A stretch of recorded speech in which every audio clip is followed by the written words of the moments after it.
আসসালামু আলাইকুম। আজকে যেটা রিভিউ করব সেটা হচ্ছে একেবারে ব্র্যান্ড নিউ 2025 সালের Huawei GT5 Pro smart watch. দাম প্রায় 15,000 টাকা। কেমন পারফর্ম করছে আসুন দেখি। প্রথমেই কথা বলি এর ডিজাইন নিয়ে। 1.52 ইঞ্চির সুপার অ্যামোলেড স্ক্রিনটা সত্যিই দারুণ, শার্প আর কালারফুল। ঘড়িটার বিল্ড কোয়ালিটি প্রিমিয়াম লেভেলের, হাতে নিলে টের পাওয়া যায় হেভি ফিল। এতে আছে GPS motion tracking, real time heart rate monitor আর ব্লুটুথ কল। ঘড়ি থেকেই কল রিসিভ দিতে পারবেন।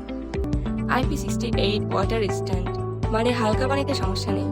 ব্যাটারি লাইফ 5 থেকে 7 দিন পর্যন্ত যাচ্ছে। ব্যবহার করছে কয়েকদিন, এখন পর্যন্ত কোনো ল্যাগ পাইনি। ফিচারগুলো একদম কাজ করে। ভালো দিক হলো ডিসপ্লে আর ব্যাটারি ব্যাকআপ। তবে খারাপ দিক বলতে গেলে স্পিকার সাউন্ড একটু কম পাওয়ারফুল মনে হয়েছে। এই ঘড়িটার দাম প্রায় 15,500 টাকা। আমার মতে এই দামে এটা একদম দারুণ একটা স্মার্ট ওয়াচ। ভিডিওটা ভালো লাগলে একটা লাইক ঠুকে দিন আর সাবস্ক্রাইব করতে ভুলবেন না। আল্লাহ হাফেজ।